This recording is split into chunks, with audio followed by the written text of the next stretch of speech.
Hello viewers, you are watching the weekly Talk to OBN show. In this episode, we have sat down with Mr. Remy Mareshu, the French ambassador to Ethiopia and African Union, to talk about different issues pertaining to the relations of Ethiopia and France and African Union. Mr. Ambassador, thank you very much for accepting our invitation for an interview. So let's start with an appraisal of the relations of the two nations, France and Ethiopia. So as we know, the two countries have more than 100 years of relations. So how do you appraise the relations? Thank you. You said 100 years, and to be correct, it's 125 years, which makes this relation unique on the African continent. So Ethiopia is our oldest partner on the African continent, and this embassy is a sign of this. In addition to the Alliance Française, which was created in 1908, which is the oldest on the African continent, plus the Lycée Gebre and many other institutions. So we have been enjoying long-standing, fruitful, and confident relation, and I tend to think that it's still the case, and we have a relation fruitful, marked by mutual respect. Thank you very much. In relation with that, as a partner and as a close ally of the Ethiopian state, I believe you closely follow the political developments in the Horn of Africa. So especially in recent years, there are new actors that are getting involved in the geopolitical entanglements of the greater Horn of Africa region. And it is a public knowledge that France has a special relationship with Djibouti. We do, yes. So how do you judge, how do you see these geopolitical entanglements in the Horn of Africa? What's going on in the Horn of Africa is not different from what's going on in the rest of the world. So it's just the consequence here in the Horn of Africa of the globalization. So the new actors now projecting themselves outside of the country with investment, with cultural presence. So I tend to think that what's going on in this part of the world is not different from what's going on outside. But we are witnessing new actors. That's true. Traditionally, there were the usual states that were getting involved in the Horn of Africa, like the US, the Europeans. But in recent years, the Middle Eastern countries are also getting involved in the different political developments of the region. And this has, to some extent, created some sort of tension in the region between states and former partners. So if you have any views on that. No, I think it's not. It should be seen as something positive, and especially in the case of Ethiopia. If you look at the recent history of Ethiopia, the different government of this country have always been very careful of not letting any of the partner being dominant, and they've always taken care of a balance to always keep as many partners as possible for the greater benefit of Ethiopia. So as you know, we spoke about history. So one of the main reasons why we established this diplomatic relation was, as you said, because we were present in Djibouti. But it started with the building of the railway. It started with many other projects. So France was a key actor in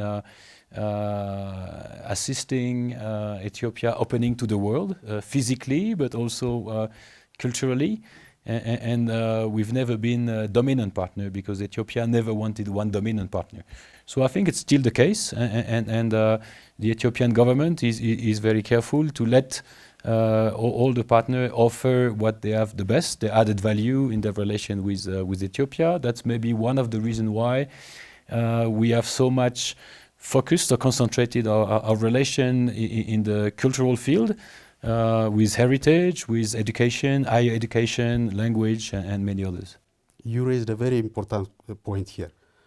You said that the current Ethiopian administration is trying to balance and trying to have as many partners as possible. But following the recent political upheavals in the northern parts of Ethiopia, we've been witnessing some changes in the relations with our former partners. France being one, there was an announcement of cancelling of some sort of agreements which France was expected to help Ethiopia build a naval force. So is it working, the balancing act of the Ethiopian government? Can we say it is working? No, I think it is. And just to correct you, we have not interrupted, we have suspended, which means that we're ready to resume next week or next month. Depending on the situation? Yes, depending on the situation. And the November 2nd agreement paves the way for a resumption of such cooperation. Let's talk about France's relationship with African Union. So what's the interest of France in relation to the African Union? So there are several aspects. So first of all, we have an important interest with the African continent. I mentioned the very important part of the French population, which is of African descent. We also have a strong political interest. That's the reason why for 54 African countries, we have 49 embassies on the continent. So it's a very important network. We also have an important cultural and an important economic presence. Now, the largest French-speaking country is no longer in Europe. It is DRC in Africa. So African Union is an important interlocutor for us to deal about peace and security. So you mentioned Sahel, but you could also have mentioned the DRC, mentioned Somalia, northern Mozambique. For the resolution of all of these crises, we need the involvement of the African Union. Now, what is specific in our relation is that, as you know, France is a founding member of the European Union. And the very ambitious project of regional integration in the European Union brought to Europe the longest period of peace, stability, and economic growth. So this is exactly what we wish for the African continent, and this is the reason why we strongly support the Africa Continental Free Trade Area. And we wish that African Union or the African continent can experience the same level of economic and political integration that we experience in Europe.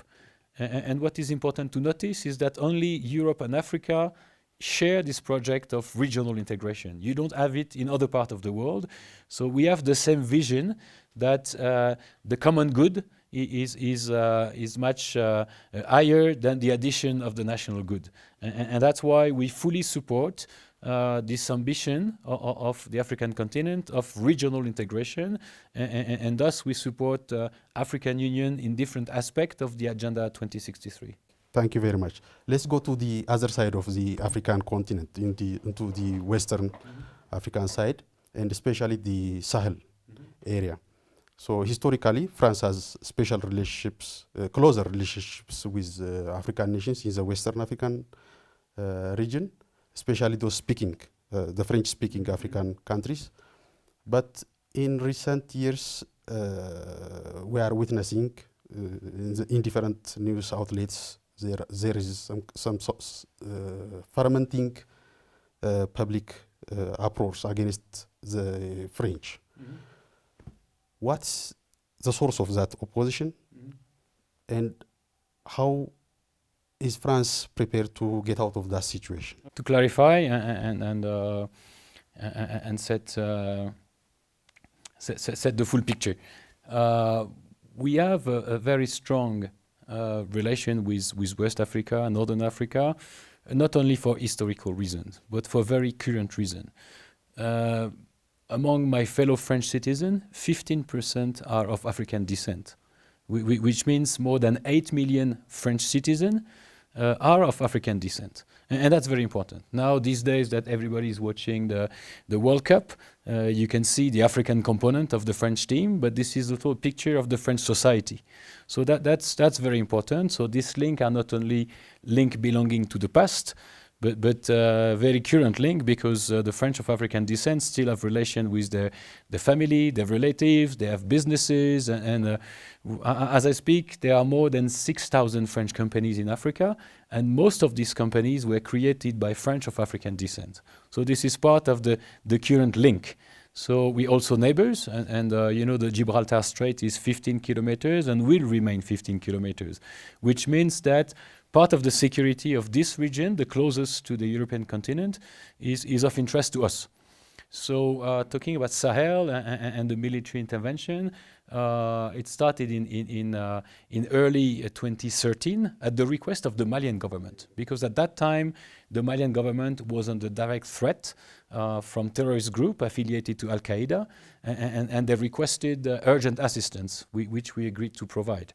Now fighting terrorism in the Sahel is not different from fighting terrorism in Somalia. It means that the solution is never purely military. There is no military solution to this crisis. So it's important to fight the terrorist group with military means, but the long-standing solution also needs the full involvement of the African partners, because it needs some political action, political reform. It also needs a component dealing with the economic growth of the countries, to provide opportunity for the youth, to deter them to join the terrorist group, and rather find, I would say, regular opportunities. So now what's going on in Mali is not very different from what happened already in the past. So if you're familiar with the Malian history, already in 1961, the Malian government requested the French troop to leave. In 1963, they decided to break the financial and monetary cooperation, to leave the CFA franc. 20 years later, they came back in the CFA franc. So this is their choice. Now, I think that the current decision of the Malian authority are not very far from internal political consideration, and I think that if Mali was not governed by a junta, which came in power from a coup, maybe the position would be different. But your president accused the Russians of pushing the French away from. No, what is true is that, and what make it difficult for us, but also for the German, for the British, for the Ivorian, for many other countries, which recently announced that they would no longer work for MINUSMA, the peacekeeping operation of the UN in Mali, is because the Malian government decided to use Russian mercenaries. And as you know, mercenaries need to be paid.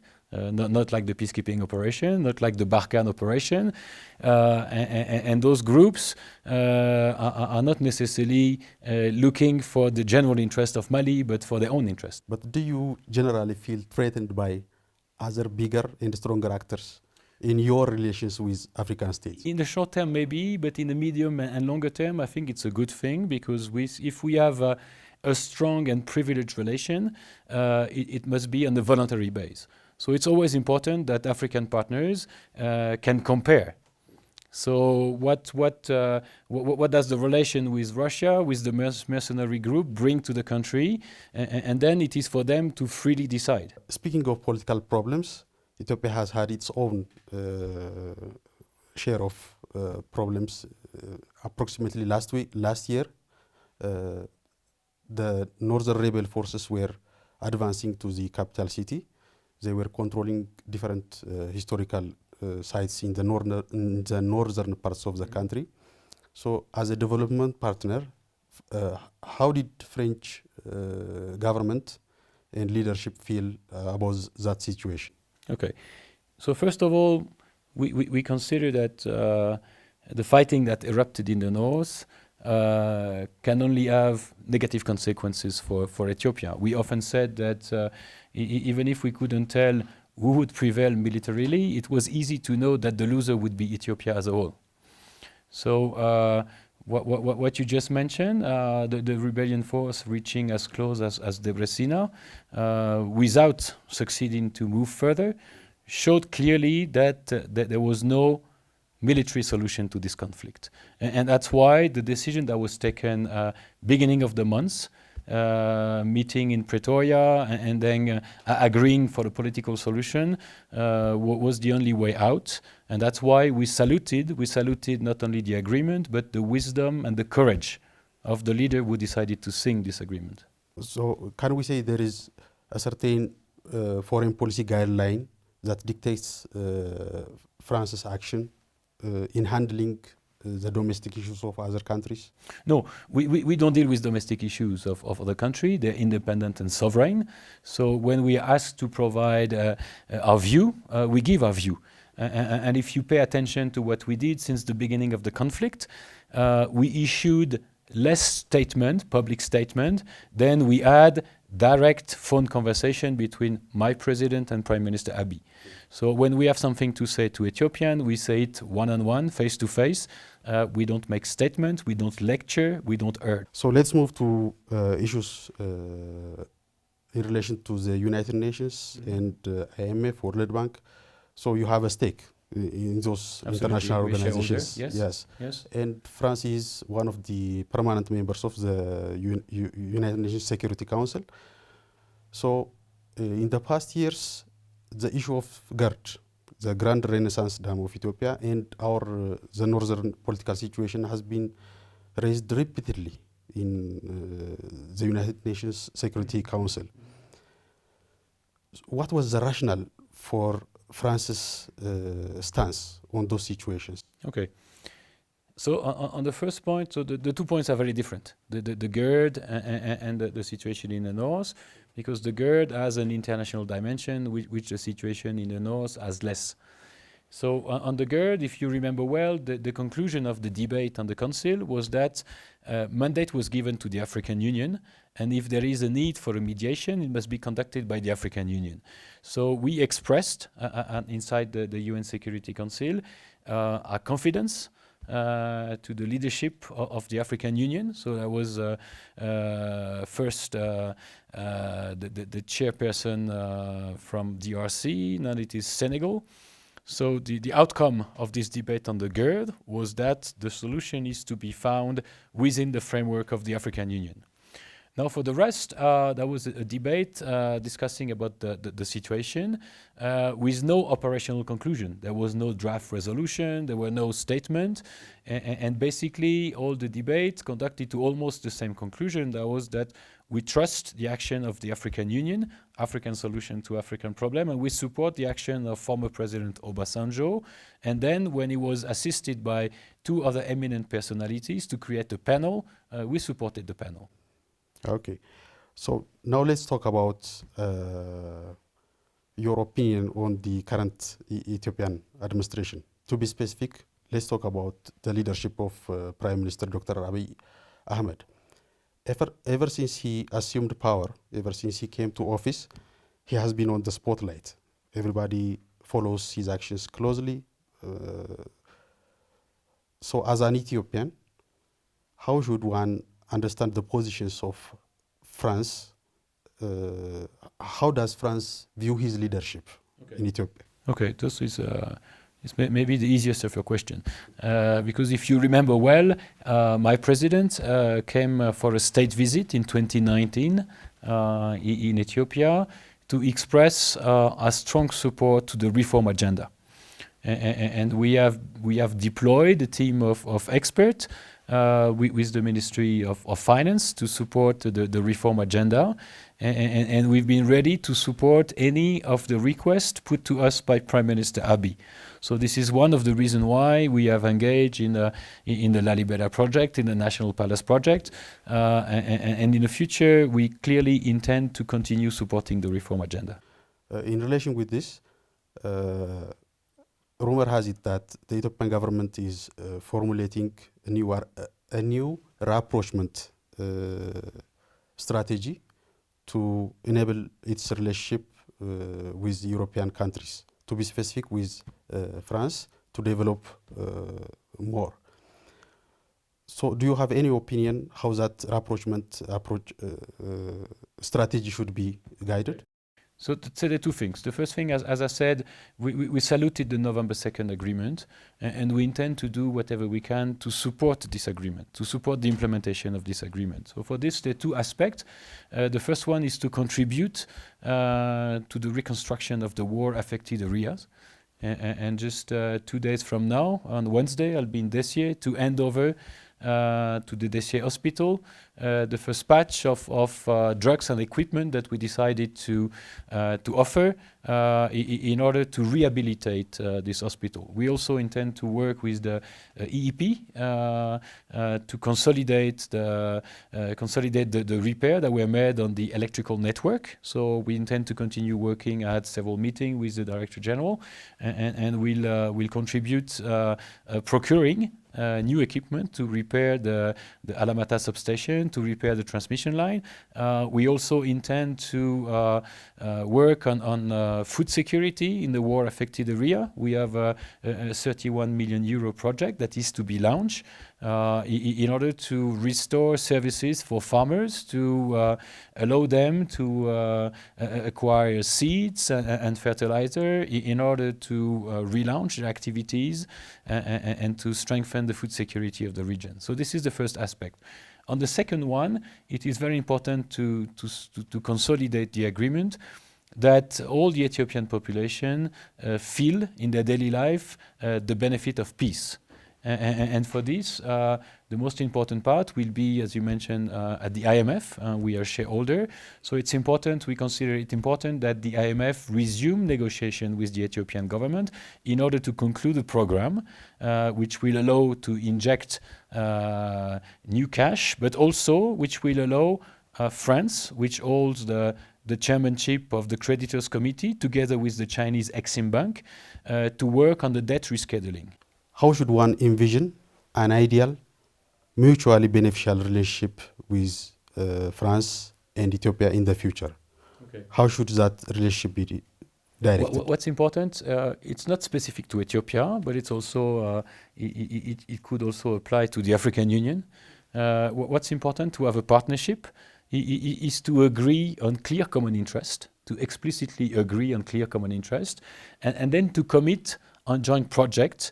And for a relation to be balanced, it must include reciprocity. It must be based on free commitment on both sides. So that sums up our discussion. Okay. Thank you again for you. having the time to talk to us. And I also would like to thank your staff for facilitating this interview. Okay, my pleasure. Thank you for coming.